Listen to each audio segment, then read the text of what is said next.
ಪತ್ನಿಯೊಂದಿಗೆ ಜಗಳ, 9 ತಿಂಗಳ ಮಗುವನ್ನು ಎತ್ತಿಕೊಂಡು ನೀರಿನ ಟ್ಯಾಂಕೇರಿ ಬೆದರಿಕೆ ಹಾಕಿದ ತಂದೆ.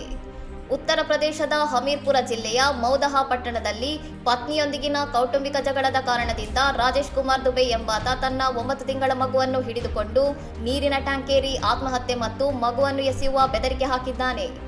ದಂಪತಿಗಳ ನಡುವೆ ಮಗುವಿನ ಪಾಲನೆ ವಿಷಯವಾಗಿ ಭುಗಿಲೆದ್ದ ಜಗಳ ತಾರಕಕ್ಕೇರಿದ್ದು, ಪತ್ನಿ ಆರತಿ ತನ್ನ ತವರು ಮನೆಗೆ ತೆರಳಿದ ಸಿಟ್ಟಿನಲ್ಲಿ ರಾಜೇಶ್ ಈ ಕೃತ್ಯಕ್ಕೆ ಮುಂದಾಗಿದ್ದನು. ಟ್ಯಾಂಕ್ ಮೇಲೆ ನಿಂತು ಮಗುವನ್ನು ಪದೇ ಪದೇ ಗಾಳಿಯಲ್ಲಿ ಎತ್ತುತ್ತಾ ರಾಜೇಶ್ ನಡೆಸಿದ ಈ ನಾಟಕೀಯ ದೃಶ್ಯವು ಸ್ಥಳೀಯರಲ್ಲಿ ತೀವ್ರ ಭೀತಿ ಮತ್ತು ಆತಂಕವನ್ನು ಮೂಡಿಸಿತ್ತು.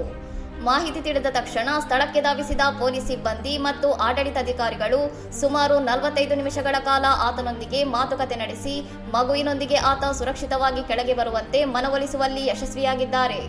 ಪೊಲೀಸರು ರಾಜೇಶ್ನನ್ನು ವಶಕ್ಕೆ ಪಡೆದು ವಿಚಾರಣೆ ನಡೆಸುತ್ತಿದ್ದು, ಮಗುವಿನ ಪಾಲನೆಯ ವಿವಾದವನ್ನು ಬಗೆಹರಿಸಲು ಅಧಿಕಾರಿಗಳು ಎರಡೂ ಕಡೆಯವರೊಂದಿಗೆ ಮಾತುಕತೆ ನಡೆಸುತ್ತಿದ್ದಾರೆ.